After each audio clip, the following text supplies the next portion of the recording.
그때 조금만 더 해볼걸. 돈보다 시간이 더 아쉬워. 결국 중요한 건 사람이더라. 은퇴를 앞두거나 이미 은퇴한 사람들이 마지막에 가장 많이 한다는 말들이다. 이상하게도 이 말들은 거창한 성공이나 실패의 이야기가 아니라 아주 사소해 보이는 선택과 태도에 대한 후회에서 시작된다. 젊을 때는 지금 당장이 중요하고 미래는 아직 오지 않은 이야기처럼 느껴진다. 하지만 막상 일을 내려놓고 나면 남는 건 통장 잔고만이 아니라 그동안 어떻게 살아왔는지에 대한 총정리다. 그리고 그때 비로소 사람들은 묻는다. 나는 정말 잘 살아왔을까? 은퇴 준비라고 하면 대부분 돈부터 떠올린다. 연금, 부동산, 투자, 절세 전략 같은 것들. 물론 중요하다. 현실적으로 돈이 있어야 선택의 폭이 넓어지니까. 하지만 많은 사람들이 놓치는 게 있다. 은퇴는 단순히 일을 그만두는 시점이 아니라 삶의 방식이 완전히 바뀌는 전환점이라는 사실이다. 그래서 준비도 돈 하나로 끝나지 않는다. 먼저 생각해 볼 건 시간을 어떻게 쓸 것인가다. 직장에 다닐 때는 시간이 부족해서 못했던 것들이 많다. 그런데 은퇴 후에는 오히려 시간이 너무 많아서 문제인 경우가 생긴다. 계획 없이 맞이한 자유시간은 생각보다 빠르게 공허함으로 바뀐다. 그래서 은퇴 준비는 무엇을 하지 않을 것인가가 아니라 무엇을 하며 살 것인가를 고민하는 데서 시작해야 한다. 두 번째는 관계다. 직장 중심의 인간관계는 은퇴와 함께 자연스럽게 줄어든다. 문제는 그 빈자리를 채울 관계가 없는 경우다. 사람은 혼자서 오래 버티기 어렵다. 결국 마지막에 남는 건 함께 시간을 보낼 사람들이다. 가족이든 친구든 새로운 커뮤니티든 의도적으로 관계를 유지하고 확장해야 한다. 세 번째는 건강이다. 너무 당연해서 오히려 늦게까지 미루는 영역이다. 하지만 은퇴 후 삶의 질을 가장 크게 좌우하는 건 결국 몸 상태다. 돈이 있어도 아프면 할 수 있는 게 제한된다. 반대로 건강이 받쳐주면 생각보다 적은 돈으로도 만족스럽게 살 수 있다. 이제 실제 사례를 통해 조금 더 현실적으로 이야기해보자. 첫 번째 사례는 60대 초반에 은퇴한 김 씨다. 대기업에서 안정적으로 근무했고 경제적으로도 크게 부족함이 없었다. 은퇴 전까지는 이 정도면 준비 잘했다는 생각이었다. 그런데 막상 은퇴하고 나니 하루가 너무 길었다. 취미도 없고 평생 일을 중심으로 살다 보니 뭘 해야 할지 몰랐다. 결국 몇 달 지나지 않아 우울감이 찾아왔다. 그제서야 그는 동네 문화센터를 다니고 등산 모임에 나가기 시작했다. 시간이 지나면서 조금씩 나아졌지만 그는 이렇게 말한다. 미리 해봤어야 했어요. 은퇴하고 나서 찾으려니까 너무 늦더라고요. 두 번째 사례는 자영업을 오래 했던 박 씨다. 그는 돈보다 사람이 중요하다는 걸 은퇴 후에야 실감했다. 장사를 할 때는 손님과 직원들로 항상 바빴지만 그 관계는 대부분 일로 묶인 관계였다. 가게를 정리하자 연락이 끊겼다. 친구들도 바쁘다는 이유로 자주 만나지 못했다. 그는 결국 지역 봉사활동을 시작하면서 새로운 관계를 만들었다. 그러면서 이런 말을 했다. 사람은 저절로 남는 게 아니더라고요. 계속 이어가야 남아요. 세 번째 사례는 비교적 준비를 잘한 이 씨다. 그는 50대 중반부터 은퇴를 염두에 두고 생활을 바꿨다. 주 3회 운동을 꾸준히 했고 사진 찍는 취미를 시작했다. 또 작은 독서 모임을 만들어 사람들과 정기적으로 만났다. 경제적으로도 무리하지 않는 선에서 안정적인 구조를 만들어 놓았다. 은퇴 후 그의 삶은 크게 달라지지 않았다.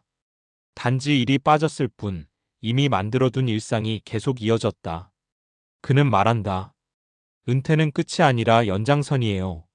미리 연습해본 사람은 덜 흔들립니다. 이 세 가지 사례를 보면 공통점이 있다. 결국 은퇴 후 삶의 만족도를 결정하는 건 얼마나 벌었느냐보다 어떻게 살아왔느냐다. 그리고 그 결과는 마지막에 하는 말로 드러난다. 사람들은 마지막에 거창한 후회를 하지 않는다. 더 큰 집을 살 걸 같은 말은 의외로 잘하지 않는다.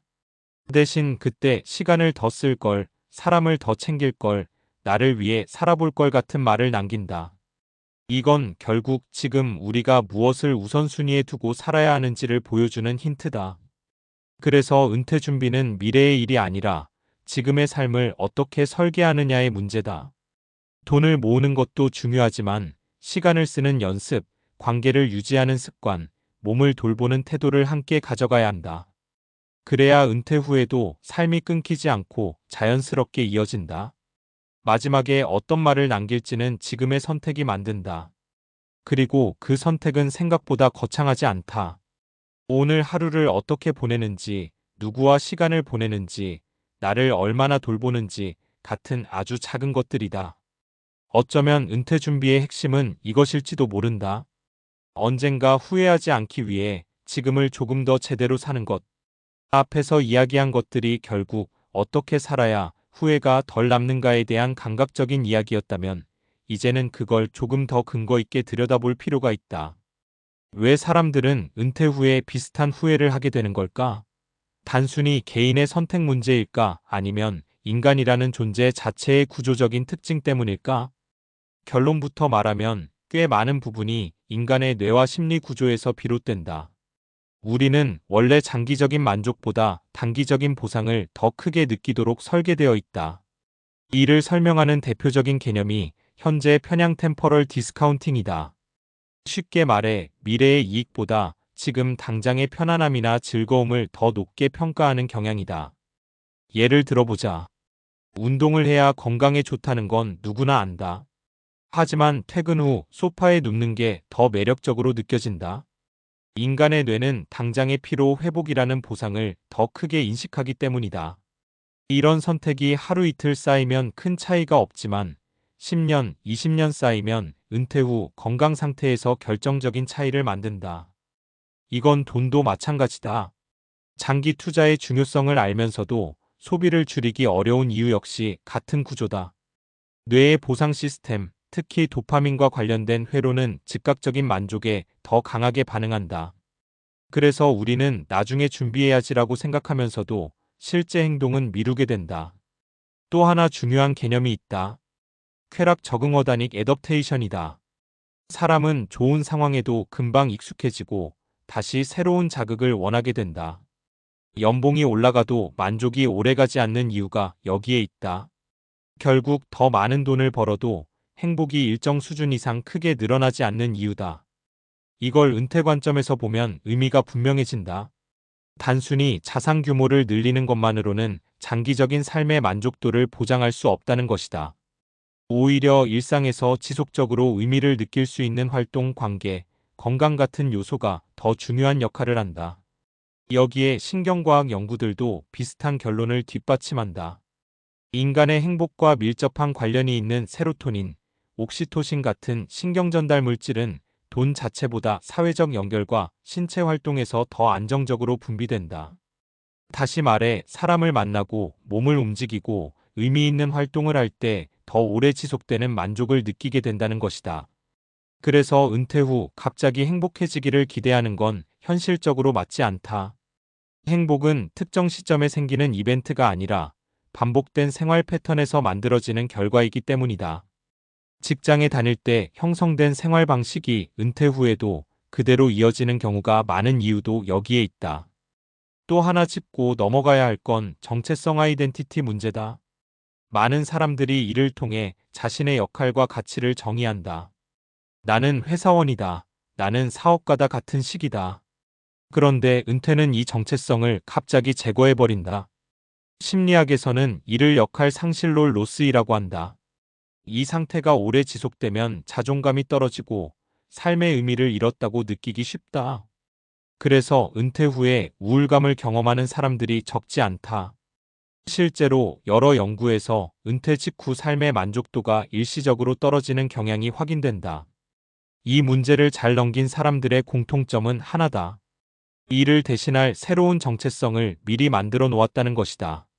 취미든 봉사활동이든 공부든 상관없다. 중요한 건 나는 이런 사람이다라고 스스로 설명할 수 있는 무언가가 있다는 점이다. 이쯤에서 다시 처음으로 돌아가 보자. 왜 사람들은 마지막에 비슷한 말을 하게 될까? 시간을 더 잘 쓸걸? 현재 편향 때문에 미뤄온 선택들의 결과다. 사람을 더 챙길 걸. 인간의 행복이 관계 중심으로 설계되어 있기 때문이다. 건강을 지킬 걸. 작은 습관의 누적이 생물학적으로 큰 차이를 만들기 때문이다. 결국 이 후회들은 감정적인 반성이 아니라 상당히 예측 가능한 결과다. 구조적으로 그렇게 될 수밖에 없는 선택을 반복해왔기 때문이다. 그렇다면 여기서 현실적인 질문이 하나 남는다. 알겠는데 그럼 지금 뭘 바꿔야 하냐? 거창하게 접근할 필요는 없다. 오히려 작고 반복 가능한 변화가 중요하다. 예를 들어 일주일에 2번 30분씩 걷는 것, 한 달에 한 번이라도 사람을 직접 만나는 것, 하루에 10분이라도 혼자 생각하는 시간을 갖는 것. 이런 것들이 별거 아닌 것처럼 보이지만 뇌와 몸의 관점에서는 분명한 변화를 만든다. 신경회로는 반복을 통해 강화되고 습관은 자동화되기 때문이다.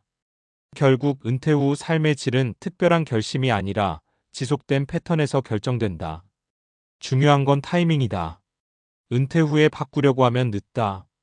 왜냐하면 그때는 이미 몸도 관계도 습관도 굳어있기 때문이다. 그래서 준비는 미래를 위해 하는 게 아니라 지금의 삶을 조금 더 인간답게 만들기 위해 하는 거다.